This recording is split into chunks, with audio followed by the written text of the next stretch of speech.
राधे राधे, हरे कृष्णा। आप सभी को शीतला सप्तमी, शीतला अष्टमी की अनंत और अनंत शुभकामनाएं। इसको बसोड़ा के नाम से भी संबोधित किया जाता है। कहीं कहीं पे शीतला सप्तमी की पूजा होती है, कहीं कहीं पे शीतला अष्टमी की पूजा होती है। बसोड़ा हिंदू धर्म में एक महत्वपूर्ण त्योहार है।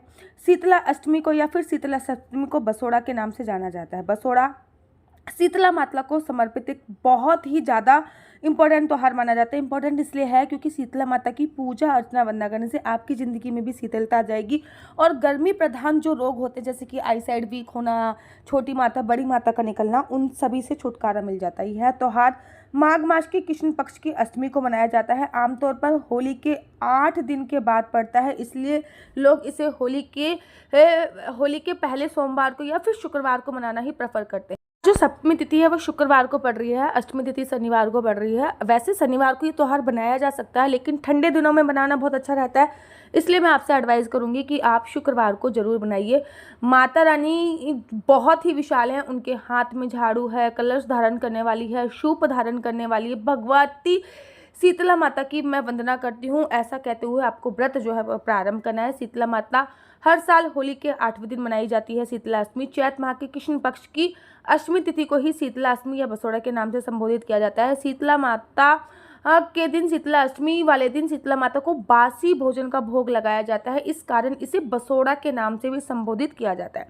अष्टमी की पूजा करने के लिए सप्तमी की रात को ही भोजन बना के रख लिया जाता है और अष्टमी तिथि को शीतल माता का प्रिय प्रसाद उनको समर्पित किया जाता है। देखो इस दिन ना बड़े सारा, जैसे कि कोई पुए बनाते हैं, कहीं ना गुड़ वाले चावल बनाते हैं, कहीं पे पूड़ी और दही का भोग लगाते हैं। शीतला माता की पूजा के दिन घर में चूल्हा नहीं जलाना चाहिए। इस दिन घर में ताज़ा भोजन नहीं बनाया जाता है। एक दिन पहले भोजन बना के रख लेते हैं और उसी से पूजा करते हैं और उसी भोजन को ही ग्रहण करते हैं। देखो स्कंद पुराण में ऐसा वर्णन आया है कि शीतला माता के विषय में विस्तार पूर्वक वर्णन किया गया है, जिनके अनुसार देवी शीतला चेचक जैसे रोगों की देवी मानी जाती है।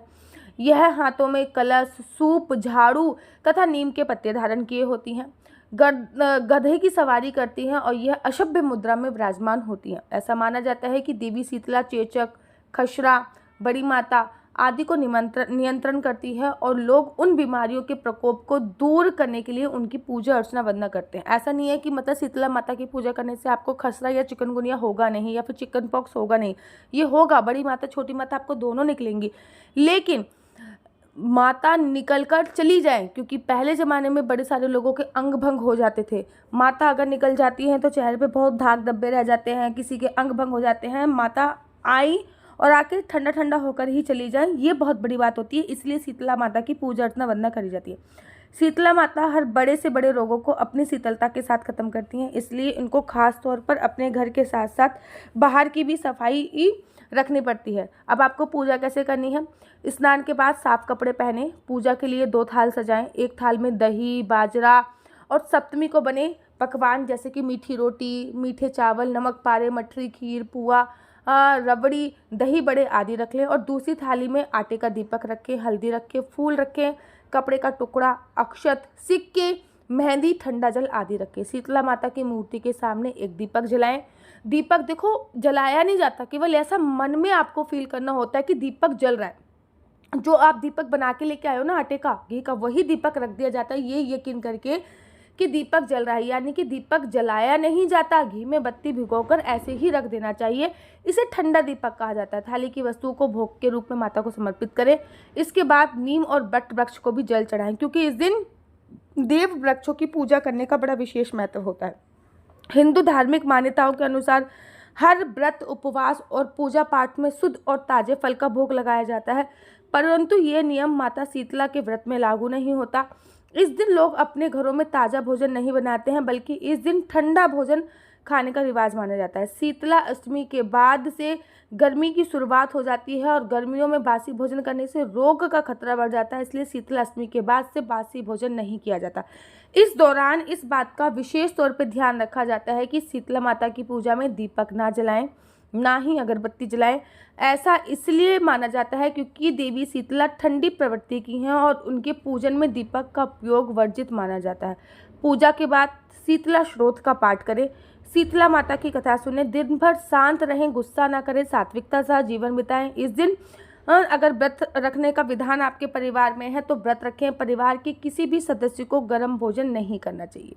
इस पर्व की विशेषता यह है कि यह केवल महिलाएं नहीं अपितु पुरुष भी इस पूजन को बराबरी से कर सकते हैं और केवल यह व्रत पुरुषों के लिए भी बताया गया है। शीतला अष्टमी वाले दिन जब आप घर आओगे तो आपको अपने हाथ में हल्दी लगानी है। हल्दी लगाने के बाद अपने घर के मुख्य द्वार पे हल्दी के छापे देने हैं। उसके बाद आपको अपने हाथ पर घी लगाना है और अपने घर की रसोई पर और घी के छापे आपको देने हैं। शीतला माता की पूजा के बाद घर के मुख्य द्वार पर हल्दी से स्वास्तिक भी बनाया जाता है और तब घर में प्रवेश किया जाता है। माता सीता को जल समर्पित करने के पश्चात जल की कुछ बूंदें अपने ऊपर छिड़के माता शीतल का वास बट वृक्ष में माना जाता है, अतः इस दिन बट वृक्ष का पूजन करना बिल्कुल भी ना भूलें। माता को चढ़ाए गए जल में बह रहे जल को थोड़ा सा जल जो माता को चढ़ाया है ना वो आपको घर पे लेके आना चाहिए और परिवार की सभी सदस्यों की आंखों पे लगाना चाहिए और थोड़ा सा जल घर के हर हिस्से में छिड़क देना चाहिए।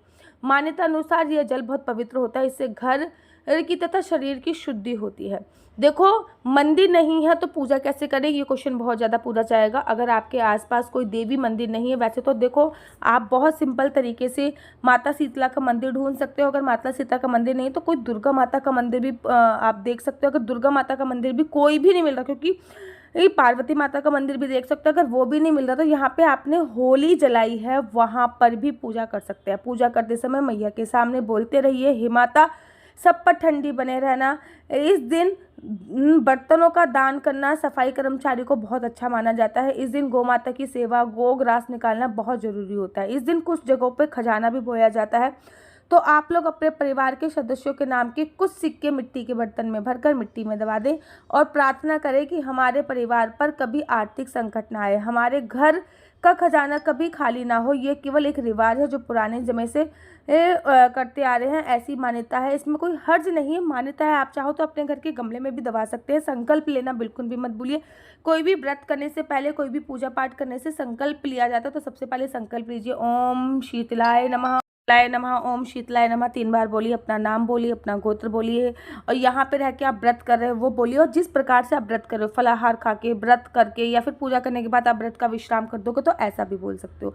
इस दिन माँ की कृपा पाने के लिए शीतला माता की पूजा के बाद शीतला अष्टक स्तोत्र का पाठ जरूर करें। मान्यता है कि इसकी रचना भगवान शंकर ने जल कल्याण के लिए भी की थी। माता शीतला की महिमा का गुणगान किया जाता है। नियमित रूप से उनकी पाठ करने से माता शीतला की कृपा जो है वो बनी रहती है। शीतला अष्टमी के दिन की शुरुआत बहुत अच्छी होती है। अष्टमी की पूजा के लिए सप्तमी की रात को ही भोजन बना के रख लिया जाता है और फिर भोजन प्रसाद के रूप में चढ़ाया जाता है। तो शीतला सप्तमी और अष्टमी 21 तारीख की आप लोग मनाइए। वैसे तो 22 तारीख की भी बना सकते हो। देखो अगर 21 तारीख की बनाओगे तो बहुत अच्छा है, ठंडा दिन है। इस दिन घर पे झाड़ू पोछा नहीं किया जाता तो झाड़ू पोछा भी आपको पहले ही कर लेना है, एक रात पहले ही झाड़ू पोछा। एटलीस्ट इतना तो करो कि जब तक पूजा ना करो तब तक गैस ना जलाओ, ठीक है ना। ऐसा तो संभव नहीं होगा कि पूरे दिन गैस ना जले, लेकिन इतना कर सकते हो कि पूजा करके आने के बाद ही गैस जलाइए, उससे पहले आपको गैस नहीं जलानी है। तो इस बात का आपको विशेष ध्यान रखना है। मेरा नंबर आपको नीचे स्क्रीन पे दिख रहा होगा। मेरा नंबर है 4 बार 9 20 25 65। दोबारा से रिपीट करती हूँ, 4 बार 9 20 25 65। आपका बच्चा जॉब करेगा या बिजनेस करेगा? बिजनेस करेगा तो किस फील्ड में बिजनेस करेगा? जॉब करेगा तो किस फील्ड में जॉब करेगा? आपके बच्चे की कुंडली में क्या सरकारी नौकरी का योग है या नहीं है? विवाह का योग कब है? आपकी कुंडली के अनुसार संतान प्राप्ति का योग कब है? आपको कौन से बिजनेस में अगर लगातार घाटा हो रहा है तो आपको क्या करना है? बहुत सारी कुंडलियां दिखा दिखा के थक चुके हो, उपाय कर करके थक चुके हो, तो एक बार अपना नेम करेक्शन अवश्य और अवश्य कराएं। कृपया करके इस नंबर पे मुझसे किसी भी प्रकार से कोई भी क्वेश्चन आंसर पूछने के लिए फ़ोन मत करें। ये नंबर केवल और केवल मैंने कुंडली दिखाने के लिए दिया है। और अगर आपको मेरी वीडियो अच्छी लगती है तो आप अपना यूट्यूब चैनल हरि बोल को लाइक शेयर सब्सक्राइब करना बिल्कुल भी मत भूलिए। तब तक के लिए मुझे दीजिए इजाज़त। राधे राधे, हरे कृष्णा। आप सभी को शीतलाष्टमी बसोड़े की अनंत और अनंत शुभकामनाएं। माता शीतला की कृपा आप पर बनी रहे, ऐसी मैं परम मंगल में कामना करती हूँ। राधे राधे, हरे कृष्णा, हरि बोल।